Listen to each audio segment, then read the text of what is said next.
I have a new favorite icebreaker at the moment. It's what's your rose and thorn of the day? So like rose is like your highlight and thorn is something that was prickly about your day. Um, if we're doing icebreakers. All Yeah, right, all right. definitely go ahead and tell us what your rose and thorn was, Midge. Okay, my rose and thorn. My rose is so this is like our first town hall. It's exciting to see it come alive. The thorn would be I left to get water and someone took my parking spot, so I had to take a parking spot, and now I'm stressed. But alhamdulillah, what like a Yeah. privilege to have um such such a small thorn at the moment. It's really tough. The siege in Gaza, the siege, I've lost my words. The siege in Gaza is really hard to stomach at the moment. It feels like there's what else can we do? Um, but it's yeah, we're trying to do all like the letters and the protesting, and it's just hard to watch. Yeah, well, it sounds like you're doing a lot as well, so that's a good first step, right? Doing as much as you can. Yeah, gotta That's do. a nice rose and thorn. I appreciate it. Yeah, very nice. So So my rose today was that actually picking up on what the sister just said. Um, so I have my family collectively, we sponsor directly 30 orphans, and 10 of those orphans are from Palestine. And the rose is that one of the young boys who was um, in the rubble was retrieved alive today.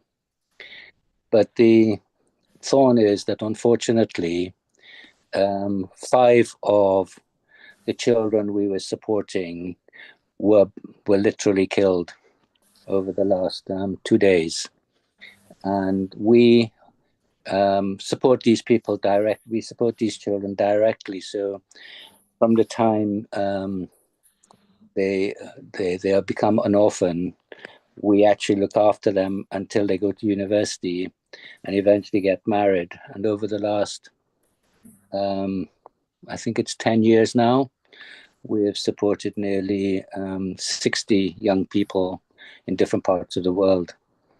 But it's quite tragic that we have to support young people who don't have families. But also, if it wasn't for the support that people, many are giving in the West, these young people would be destitute, possibly would pass away and not have the opportunity of living a full life.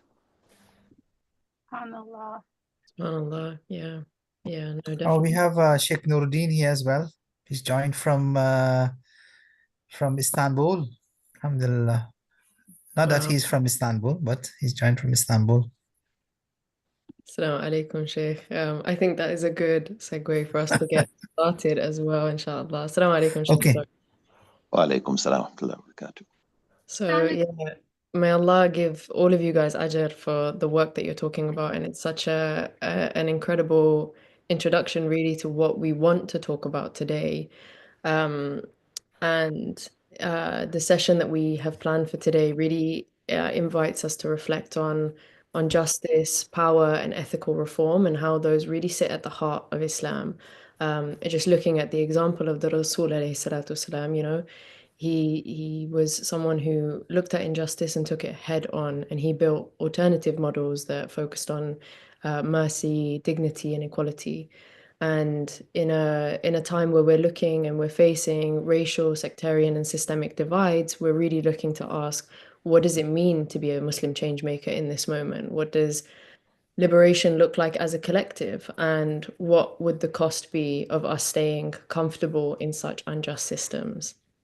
And we are so privileged today to be joined by um, a change maker through and through, who really, when I was looking through the work that Dr. Mashouk has done, I had to select just a few of the experiences because, mashallah, there's just so much. Dr. Mashouk is currently serving as the chair of the governing board for the Bordesley girls' school and sixth form. He's also the director and trustee of the Markfield Institute of Higher Education, as well as being a member of the Sheikh Zayed Board for Islamic Studies at the University of Cambridge, and the founder and director of a global trading enterprise in Turkey, which supports humanitarian work for refugees, as well as being a member of the executive board of the Birmingham Commonwealth Chamber. Dr. Mashouk, I think we'll need to get you in for a talk about being a productive Muslim as well, inshallah. And just looking at his experience previously, Dr. Mashouk has served for more than 2 decades as a director for equalities, community cohesion, and community safety at Birmingham City Council, tackling so many issues, but to highlight a few: extremism, racial equality, and interfaith work, and has held distinguished positions in both academia and public service. And that description honestly does fall short of so many of the experiences you've had. But we would love to hear from you about your thoughts on those concepts of justice, power, and ethical reform. So without further ado, Dr. Mashouk, I will hand over to you for your introduction on this, and then we will follow with a Q&A. We will be posting a link where people can ask their questions, and we will have a moderated Q&A and discussion session, inshallah. So Dr. Mashouk, it's over to you, inshallah. Jazakallah khairan, sister.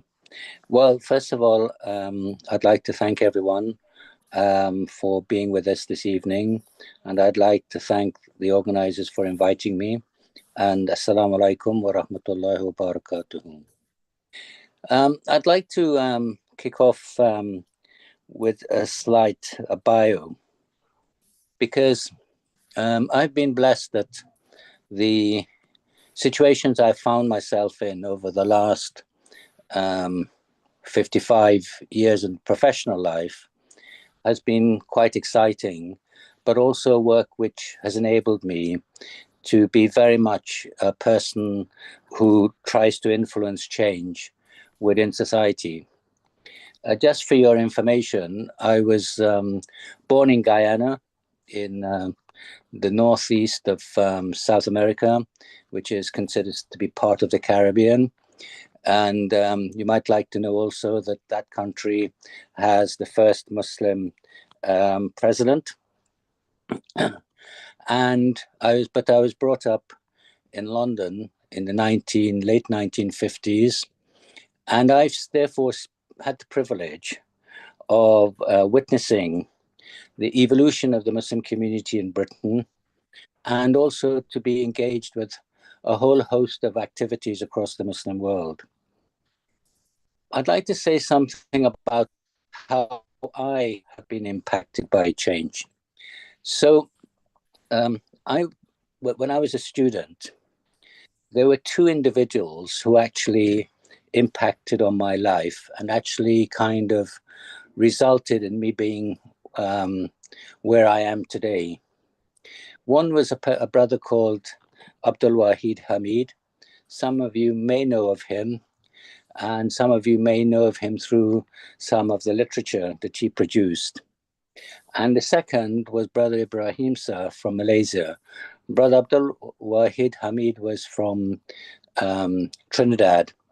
Both these individuals met me at the Central Mosque in London. It wasn't the Central Mosque in those days as it is today. It was just a lodge which was gifted by the monarch to the Muslims.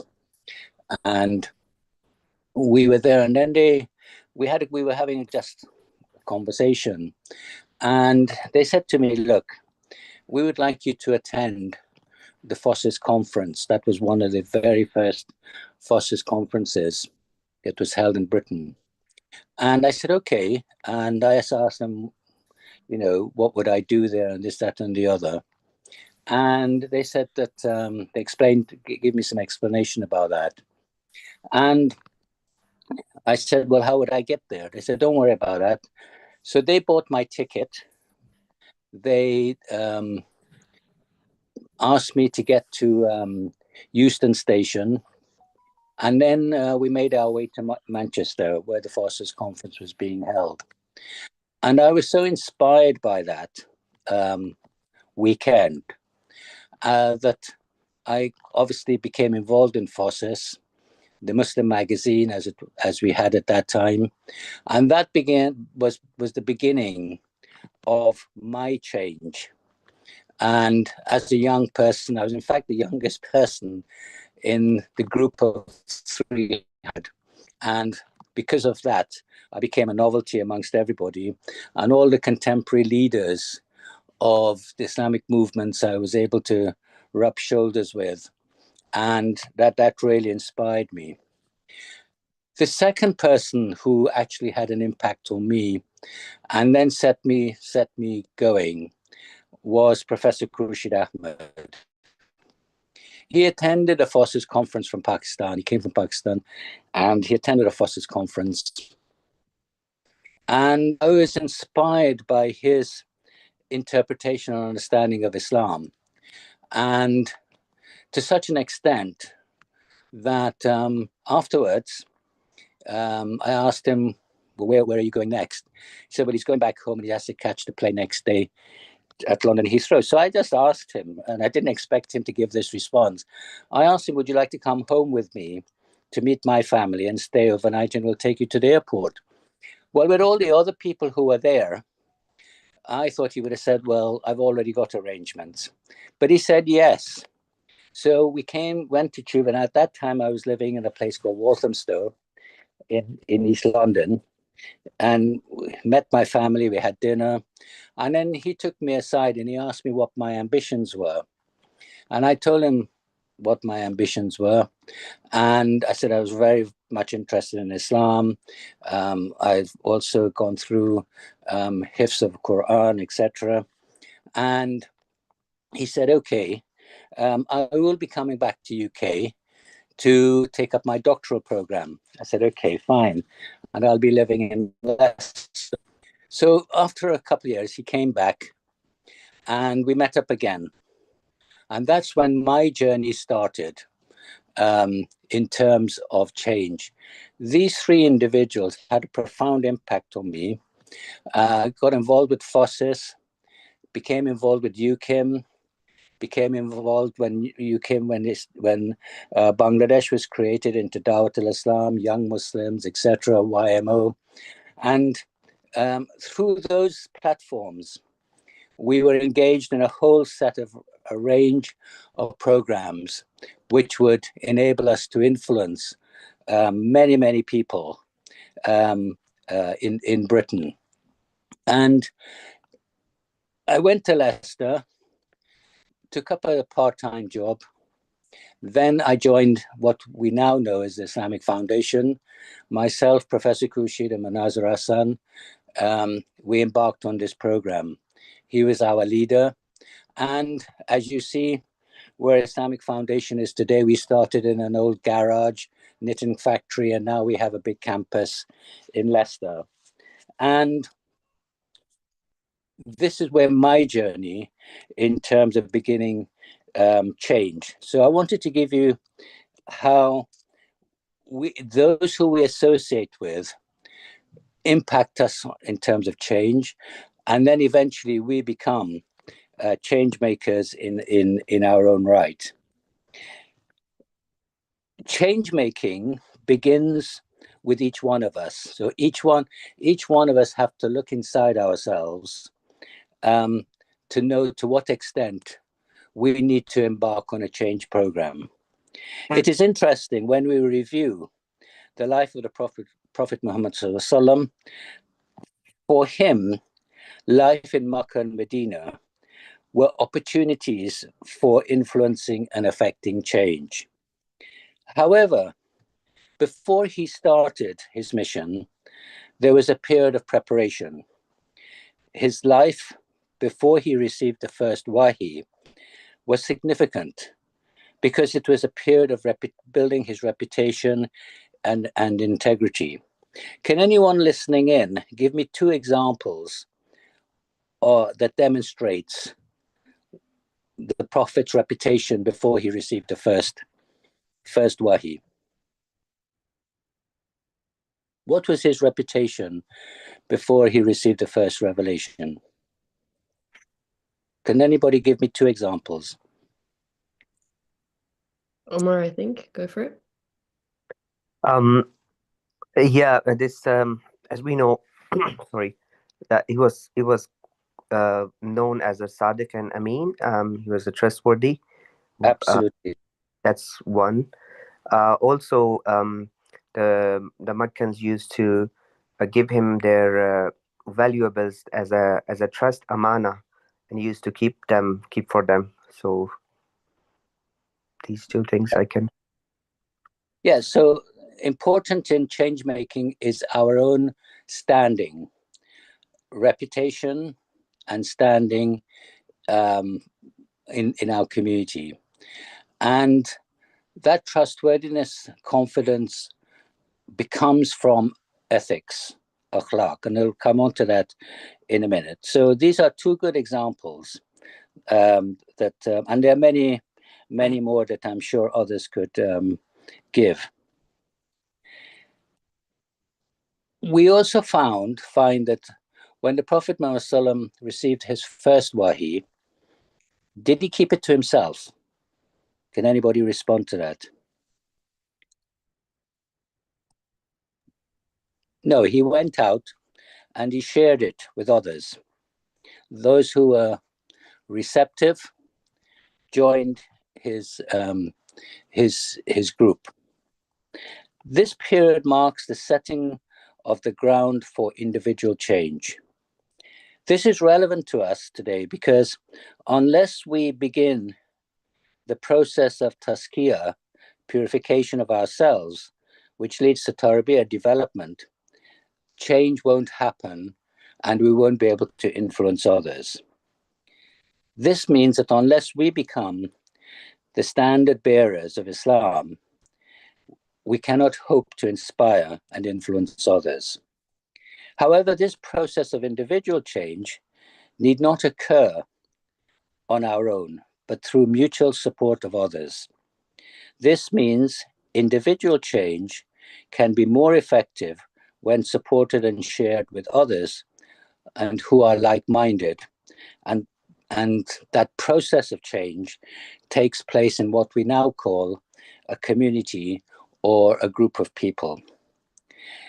In my life, I have measured or benchmarked, as far as I can, my actions against the seerah of the Prophet Muhammad. I think for a change maker, it is important to understand an integral relationship with the life of the Prophet Muhammad, because he provides context for change. And the messages that he gave, we can learn and universalize much of that to be able to resolve and to change the situation that we are in. The second source for me is obviously the Sharia. And here I take the Sharia in a broad sense. And what is important to me in relation to the Sharia is the actual mechanism and tools that the Sharia gives for us to become a critical thinker, to become, to be thoughtful, to measure everything that we do and say against certain principles. The first of which is Islamic epistemology. By that I mean, which in everyday language, the source of ilm. And we all know what those are. The Quran, the Wahi, the revelations, particularly the Quran, Risala, prophethood, particularly the Prophet Muhammad, ghaib, things that we don't see, akhirah, all play an important part in the source of knowledge from which drives the actions that we make.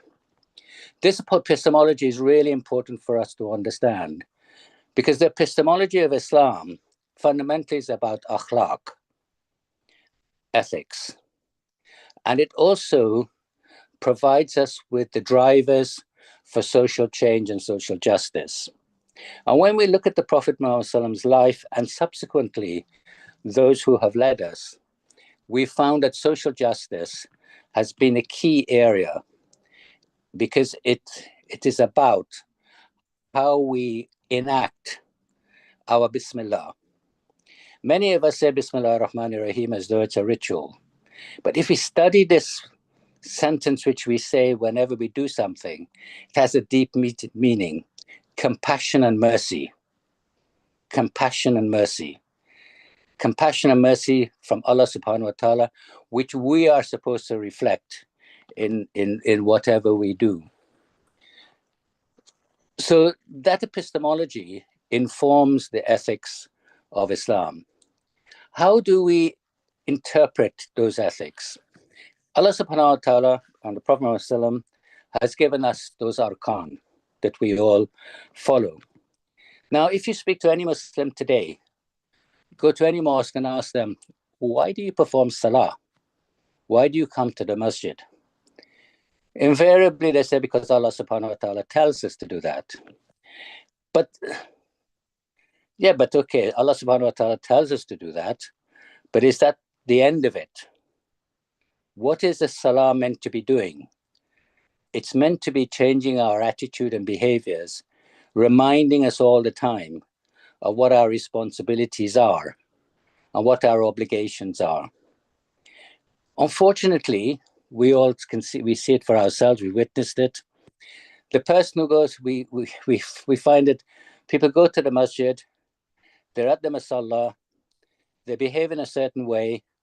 As soon as they get out of the door of the masjid, another personality is reflected. This is not what Islam wants. We have to be consistent, and salah is meant to help us in that. It's the whole of the salah teaches us so many things about leadership, about management, about discipline, etc. Saum, fasting. We move from the preparation of ourselves to the action. What we must experience of those who don't have, and what we must do to resolve those things. Now, a lot of people talk about charity during Ramadan. I don't like to use the word charity, to be honest. It doesn't fit with my understanding of what giving during Ramadan is about. Giving during Ramadan is about empowering. It's about empowering others to be successful, to be future givers.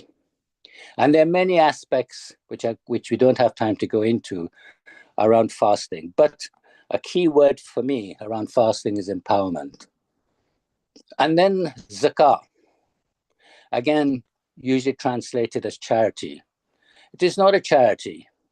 It's something we do fi sabilillah, for empowering and giving authority to others, giving power to others to change their lives and to become better Muslims, better human beings, etc.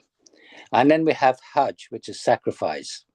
Again, that teaches us about what are the ethics of Islam and the brotherhood and unity of Islam, and also the sacrifices that we make. So these arkan provide the ethics of our spirit for influencing change. So this framework is important to me, and I think it is important for those who are engaged in change. When I read the Quran and reflect on the Sunnah and the life of the Prophet ﷺ, the Quran actually doesn't give many prescriptions. It fundamentally tells us what the ethics are and what are the important priorities that we should have in our life and how we should influence others. It's the Seerah and the Sunnah which actually gives us the actions and the examples from the life of the Prophet ﷺ through his Sunnah of how we affect change. And that is why, for me, the life of the Prophet ﷺ, together with the Quran, become the benchmark for me as a change maker and how we affect change. Now, we live in a very complex world today. I live in a situation where on the one hand, I'm trying to affect change in the Muslim community, but on the other hand, I'm also trying to affect change in the non-Muslim community. And I would suspect most of us on this program are at that boundary between two cultures, two faiths, two ways of life, two ideologies, etc. And internally, in each of these, there's great complexity. And I think as a change maker, we have to understand the context of each of these. The world in which we live today is very much a world of tyranny, injustices, and as we're now finding, the total absence of human rights. We as Muslims have an important role to play in how to affect change and be leaders in the world in which we live to affect change.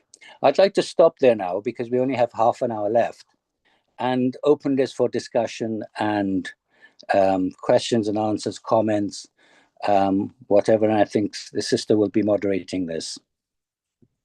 Inshallah, I'm not sure how I'm going to follow that, Dr. Mashouk. Mashallah, that was such a different lens through which to see not only just the acts of worship, but also how we should be looking at change making. We have a couple of questions on the Slido, but if anybody has a comment that they would like to make, and Sheikh Nuruddin, not to put you on the spot, but if you have anything you would like to add as well before we go to those questions, I'll open the floor now, and if not, I'll turn to the questions. Go for it, Mej. Firstly, Jazakallah khair for sharing. What an inspirational story. I think my question is, how do you stay hopeful? How do you stay relentless? It'd be hard not to feel the weight of the world. Because through my journey, I've seen many successes of individuals who have moved on the journey of change, but themselves become change makers. And I think Iman and Taqwa is really important here. And when I talk about Iman, I don't translate Iman as faith. For me, Iman is a body of convictions that we hold to be true. And that is the ilm and the arkan. And then the taqwa is the consciousness of Allah's power and also his authority to help us in change. And that's what makes me optimistic. And the Quran also tells us we should be not pessimistic, but optimistic.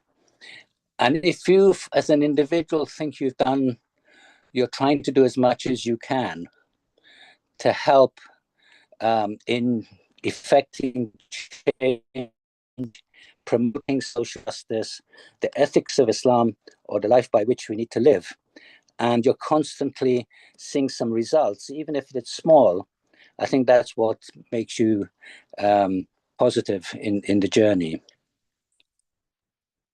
Jazakallah khair. No, that really helps. Good. I think we've actually lost, or he's dropped off, Sheikh Nuruddin, so we'll turn to a few of the questions on the Slido.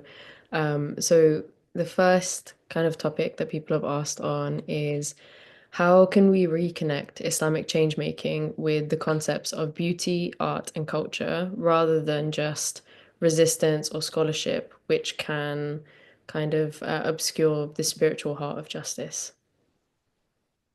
Well, we must start off with that all creation is beautiful, and all that Allah subhanahu wa ta'ala has created is beauty.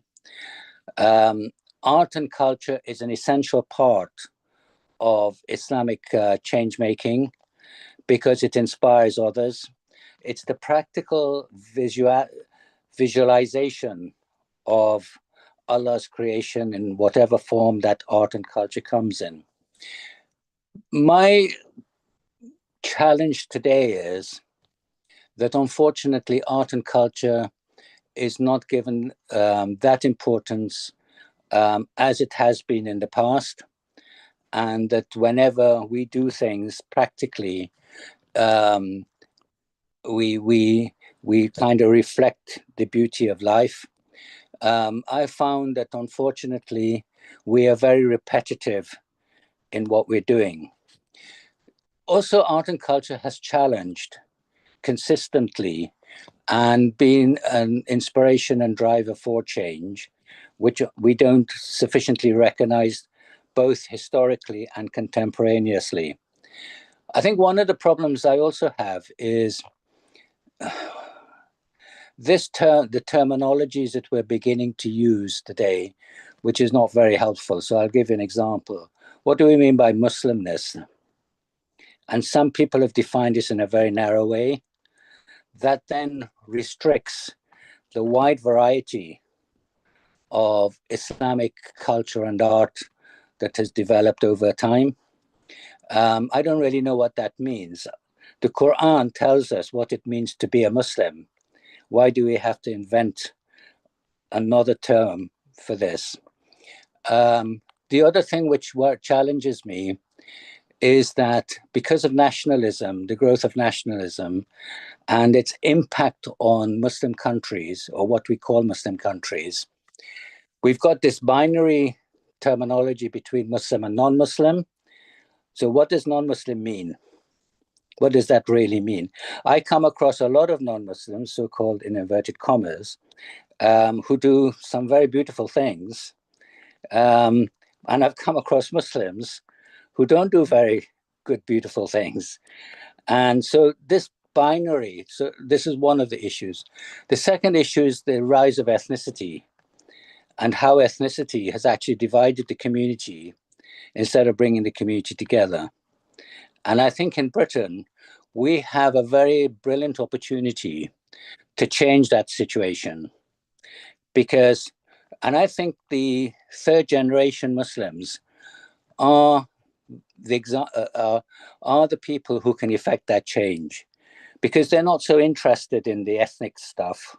They're not so interested in, the binary language that we use. They want to be good, productive, successful Muslims in an environment which they have chosen to live. And how can they impact and influence those to come to the same journey and the same deen? Sorry, that was a very long-winded way of... Not at all. That was full of gems, honestly, mashallah. And we have a question that actually links to that last point that you were just talking about, which is what do younger change makers need to understand about the struggles of first generation Muslim leadership and vice versa? So I guess they're asking, what can they both learn from each other to affect that change making that you're talking about? I think that's a really good question because I had the privilege of going through that period. So I saw what the Muslim community was like in 1950s, which was very embryonic. In those days, we had no halal shops. We didn't have all the paraphernalia that we now consider to be part of our community. We had to interact with people of different faiths and non-faith. We had to suffer Islamophobia in a much harsher environment than young people have today. And I think those stories are important. It's interesting that we are looking at establishing an Islamic Heritage Center, which captures that history, that post-war history, as well as the contemporary history, so that young Muslims are better informed about what was the journey of what we call the first generation and what changes have occurred over that time. I mean, I'll give you a good example. I remember the time when in London, where I was growing up, we had no halal meat shops. Yeah. So where were we getting our meat from? We got it from the Jewish community. We got kosher meat from what is now called Whitechapel, Petticoat Lane, which was predominantly run by the Jewish community. My father happened to be the first, he was a GP, but he's a very strict Muslim, as we would expect. He established the first halal meat shop in Hessel Street, not far from Commercial Road, where we have the mosque. And when we moved to Walthamstow, that shop used to supply halal meat, and then we ran a kind of delivery service to all the Muslims in Walthamstow, which wasn't very large numbers, so they would get their halal meat. So these kind of examples need to be known to young people. In the factories in London Rubber Company is a very good example, and not Circular Road. I don't know whether it exists anymore. Sikhs, Muslims, Hindus had to work together. Yeah, yeah. They shared their experiences of each other. The kind of tensions that we have now did not exist because it was a question of survival of everyone. And some of those Sikhs and Hindus became Muslims because of that interaction. And I think that history is important for young change makers today to be aware of, that there is a prehistory to their existence. And I think that's really important. Yeah, I mean, definitely. I mean, just speaking about Whitechapel and Walthamstow, imagine, for example, Whitechapel as a predominantly Jewish area is Yeah, compared to it's now, which is, almost 90% Muslim and, a few city workers here and there. That's crazy. And I guess the converse question, which was asked as well, is what do you think the first generation or even the second generation of change makers can take from the younger second and third and fourth generation of Muslims now? What's our value add, I guess, is the question. I think what's important here is that many of the Muslims who came after the war came from very poor, disadvantaged areas of the Muslim world, rural areas, farming areas. Their opportunities of the education which we have benefited from, they didn't have. Yeah. An important aspect of their Islam was based on oral tradition and dependence on Maulanas and Imams, etc. The advantage we have today, and maybe we have too much of it to a certain degree, is we've had the benefit of an education, a literacy. We have a higher literacy level than they had. And by the way, I'm not being critical. That's not their fault. It's the circumstances in which they lived. We therefore have the opportunity of knowing our Islam from the sources. There are some of us who are lazy and we go to Google Imam to get what we want. But Islam, from my understanding, teaches us, and this was the first of the Prophet Muhammad received, was to read. In other words, we have an obligation as an individual to acquire the knowledge as an individual to become a change maker. And I think that's something that we can say we can benefit from. Now, I have to say that a lot of young Muslims, alhamdulillah, are playing that role. But I think young Muslims still feel that they lack the leadership to pull it together and to pull the community together so that we can be effective change makers. Yeah. And to do that, I have always lived my life as a Muslim, not as a Guyanese, not British, as a Muslim who lives in Britain. That is one of the issues that I have today, that as a change maker, we need to bring the universality of Islam much more as a priority than we have in the past.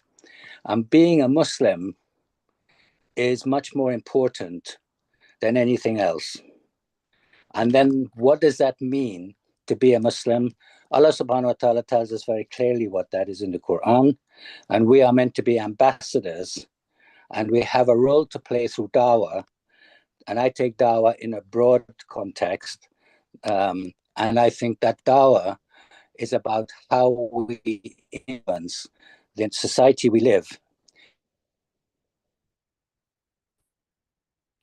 It's not fulfilling, such as promoting social justice, promoting human rights, promoting the values that make us a good human being, as well as a good Muslim. SubhanAllah, yeah, a lot to think about. And I swear we didn't actually plan this, but the next question that I feel leads really well on is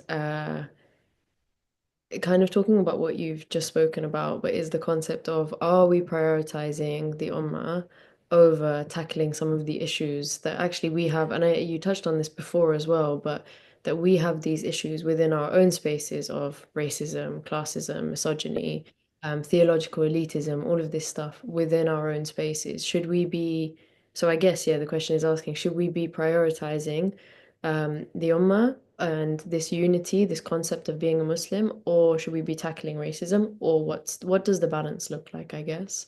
I think this is really something to my heart, because I've been struggling with this for a long time. If we adhere to the Quran and Sunnah of what it means to be a Muslim, then we begin to tackle some of the issues within our ummah. So you take the situation in Britain. The community is basically based on ethnic boundaries. Even the masjid has grown up. So you have people talking about the Bengali mosque, the Pakistani mosque, the Mirpuri mosque, the Arab mosque. Where does this language come from? Yeah, it's crazy. And now I go to all the mosques. I'm not interested in whether it's Bengali, Pakistani, or Arab, because actually they're all performing what I require as a good Muslim. This is an important challenge to us. We have, as change makers, to change that. We use the new environment to actually affect that change, that these kinds of divisions should not exist. Then we look at the theological differences. Young Muslims are not interested in those theological interests. I mean, this is my understanding. They're not interested in those divisions. They want to know, what is Islam? Yeah. How can they be a good Muslim? And how could they how could they influence the environment? So these little battles that are going on between theological groups have no real meaning to the young Muslim, and it has no real purpose to the future of Islam, either in Britain or in other parts of the world. Then the issue about Islamophobia. I do not agree with the definition, to be honest. Okay, yeah. Yeah, I do not agree with the definition. So in the time of Prophet Muhammad, where he and the Sahaba were being tortured, that was Islamophobia in the context of how we understand it. Did they call it Islamophobia? First of all, as a change maker, we have to understand there's going to be a reaction. That reaction can have degrees of harshness or degrees of acceptance. And I think the problem I have with that terminology, it excludes a whole group of other people. Okay, yeah. It excludes, so a white revert, me from Guyana, feel excluded from that definition, to be honest. It's very much an Asian-oriented definition, but it's also a definition which has been shaped not just by Muslims, but by non-Muslims. Their interest, it's in their interest to have that terminology around. There's no doubt Muslims are suffering. Muslims are facing racism. Muslims are facing identity challenges. Muslim women in particular who wear hijab suffer. But how do we deal with that? And our failure is we're not very good at explaining Islam to the communities that we are engaged with. We're really good at that. So, and we don't challenge it sometimes. So for instance, I come from that generation where it was bandied around Islamic fundamentalism. Muslims wanted to use this language, but they never challenged it. And those who did were not sufficient enough to be listened to. And we kind of adopt certain forms of communication, which actually works against us. So I think we do have a role to play in ensuring the right understanding of Islam is actually being promoted. And then we will reduce some of the tensions. So amongst our lawyers in Britain, Muslim lawyers, how many of them really understand British law in relation to Islamic law? And by so doing, where they can identify the areas of agreement and the areas of disagreement. And I find in my daily activity, there are many areas where I can agree with. I don't see much conflict between British law and Islamic law, but then there are other areas which I do. Now, my role, therefore, is how do I make that change? How do I affect change? And this is, and you can apply this to medicine. You can apply this to engineers when they build buildings and design buildings.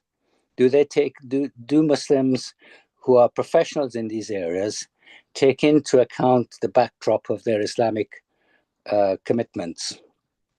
Yeah, subhanAllah. That I'm actually a lawyer as well, so that definitely applies, and just everything within that advice is so relevant. Just actually thinking about the definitions that we're having and the way that we're having those conversations, rather than also just focusing on, you know, the impacts of these conversations, is such a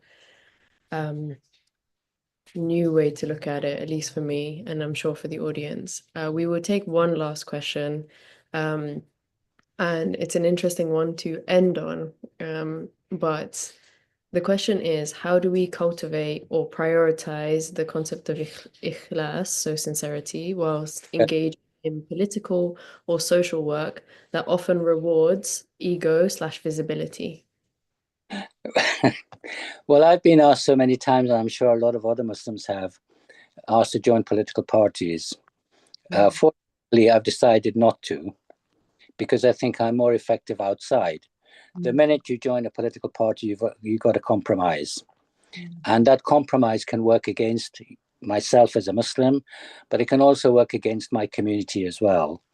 And whilst we do have to take the battles internally, and you have to be very clear about why you're there, I think for me at the moment, I've yet to see the ikhlas being reflected in the political arena, both in Britain and in the Muslim world.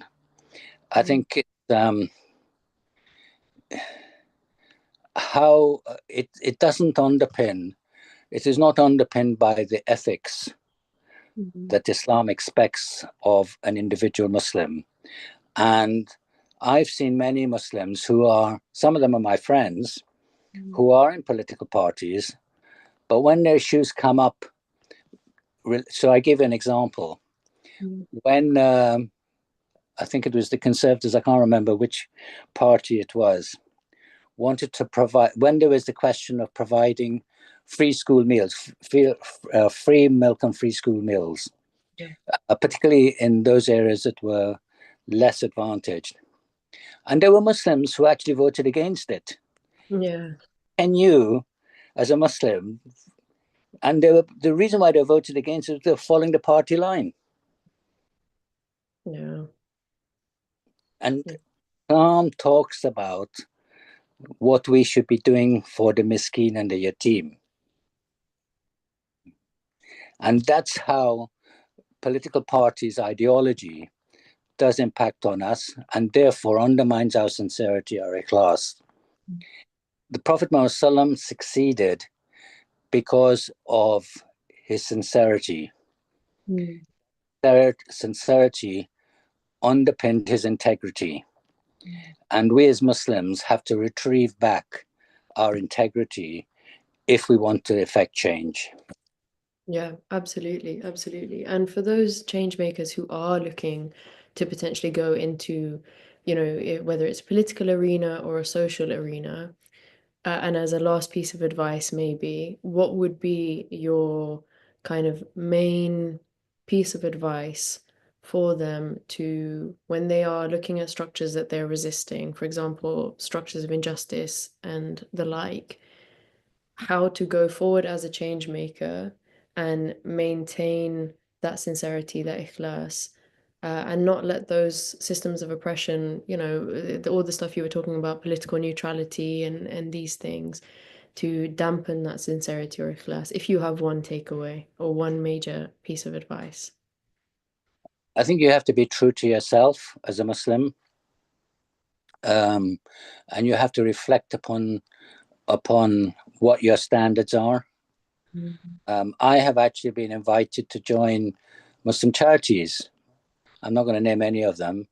You know, one of them was to do with domestic violence. But then when I got into it, and they wanted me to be the chair, I realized it was more to do with getting funding, not about addressing the issue of domestic violence. And I said, I'm sorry, can't continue, because that's not what I'm here for. Yeah, we do need, but that can't be more important than actually serving the people who are suffering. And I think that we have to be true to ourselves if we want to succeed. And we will succeed, inshallah. Inshallah, inshallah. Such a powerful take-home message of staying true to yourself, which requires such a level of knowing yourself and feeds into so much of the stuff you were talking about, you know, the community that surrounds you and that being a basis on which you make this change. And essentially, you've set out such an incredible roadmap for a change maker. I personally wish that we could continue talking. This has been such an insightful conversation. Jazakallah khair for your time, for your insight. And inshallah, we will invite you for much more conversations. I'm sure I speak on behalf of everyone. This has been so insightful. Jazakallah khair to all of you guys for joining, for tuning in, for your wonderful questions.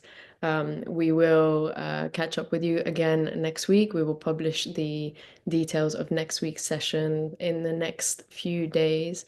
Jazakallah khair for joining. And if you have any reflections from this session that you want to pass on to us or that you want to pass on to Dr. Mashouk, please let us know. Thank you so much, guys, for joining. And Assalamu alaikum wa rahmatullahi wa barakatuhu. Fi amanillah. Assalamu alaikum.